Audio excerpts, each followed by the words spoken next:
There were no police, no courts, and no prisons. But ancient humans still faced theft, violence, betrayal, and murder. When one person threatened the survival of an entire group, something had to be done. So who decided whether that person was forgiven, expelled, or killed? Today, crime is defined by written laws. Police investigate it, courts judge it, and prisons punish it. Ancient humans had none of these institutions. They did not even have a written word for criminal. But they had something older and in many ways more powerful: the group. For most of human prehistory, people lived in small mobile communities. Everyone depended on everyone else. A hunter needed someone to tend the fire. A wounded person needed food. Children required years of care. Survival was not an individual achievement. It was a collective project. That made selfish behavior dangerous. If one person repeatedly stole food, refused to help, or kept more than an accepted share, the problem was larger than one missing meal. It damaged trust, the invisible system holding the group together. The first response was probably not physical punishment. In small communities, reputation was impossible to escape. People watched one another closely.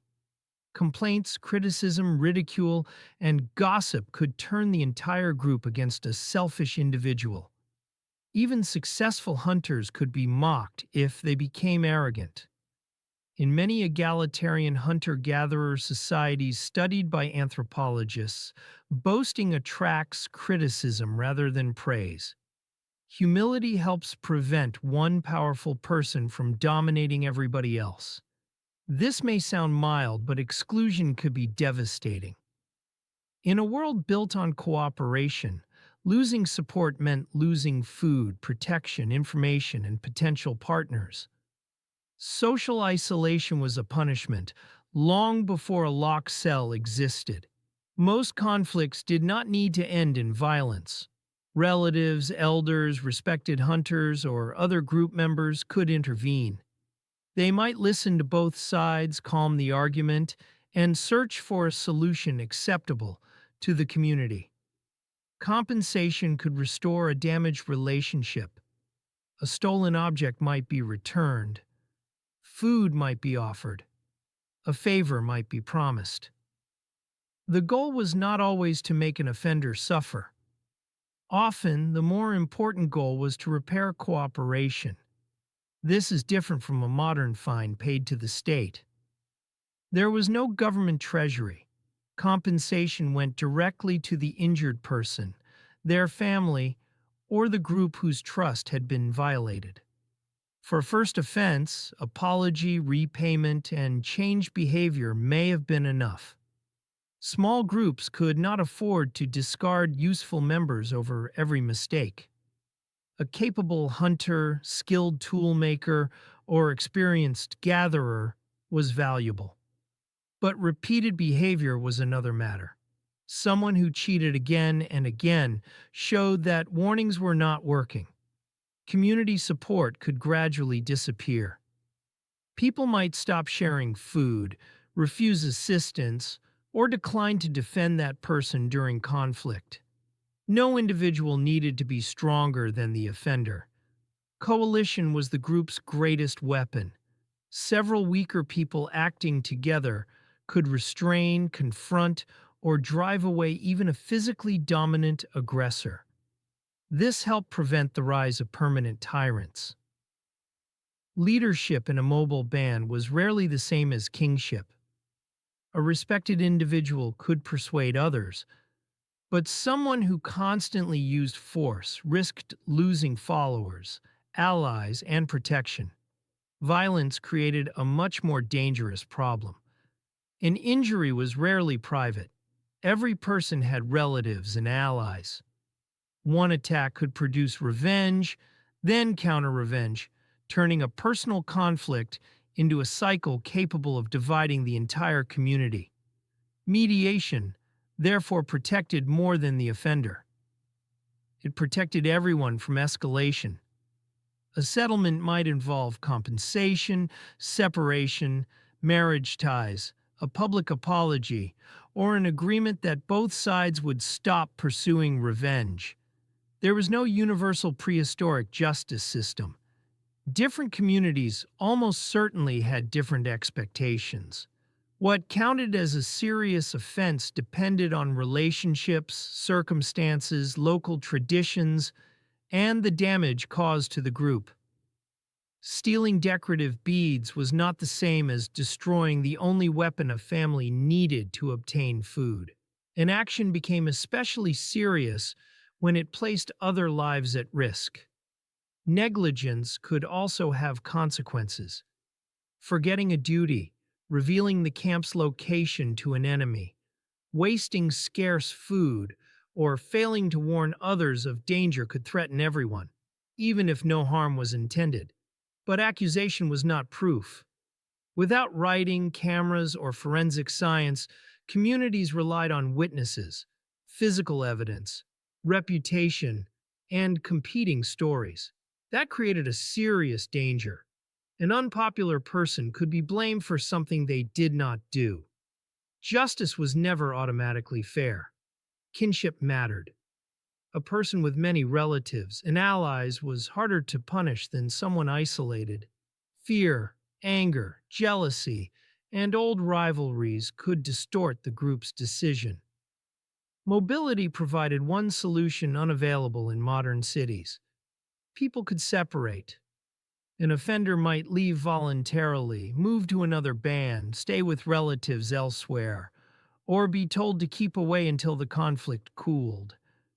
For someone who repeatedly threatened others, exile may have been the most terrifying punishment.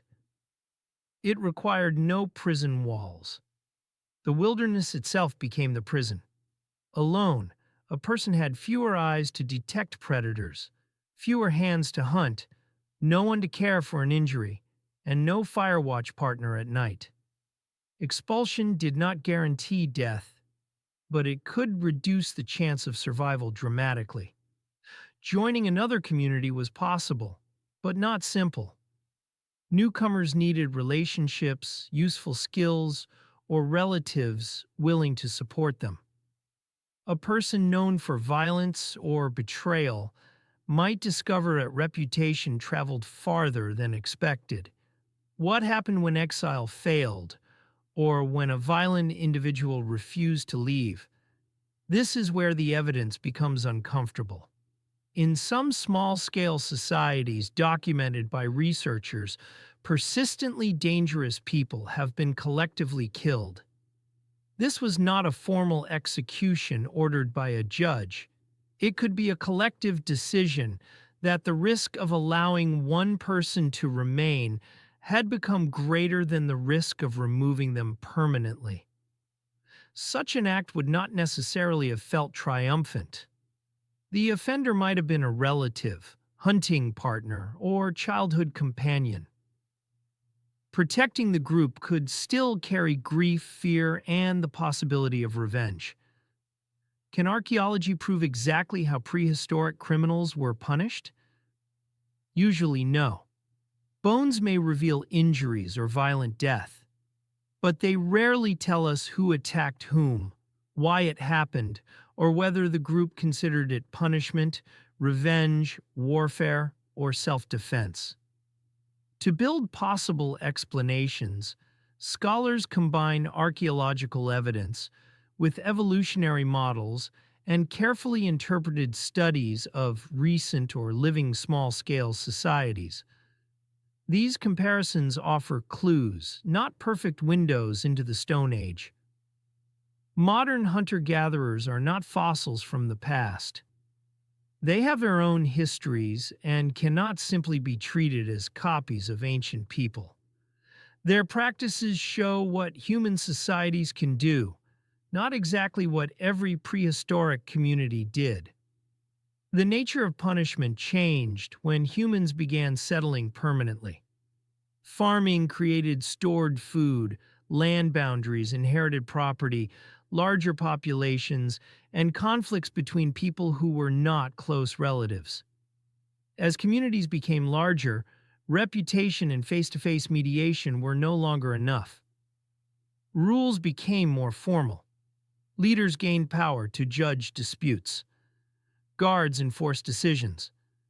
Compensation, forced labor, physical punishment, and confinement became organized institutions. Prisons as a standard punishment came much later. For mobile ancient humans, feeding and guarding an unproductive prisoner would have consumed scarce resources. Warning, compensation, separation, exile, or permanent removal were more practical. So what did ancient humans do with thieves and killers? There was no single answer. Minor offenses could bring criticism or repayment. Repeated cheating could bring rejection. Dangerous violence could result in separation, exile, or, in extreme cases, death. The earliest justice system was not a building or written code. It was a network of relationships. Your survival depended on other people trusting you, feeding you, protecting you, and allowing you near their fire. Before prison, the ultimate punishment was not being locked inside. It was being left outside. Long before written laws, humans were already asking the question every justice system still struggles to answer. How do we protect the group without becoming as dangerous as the person we fear?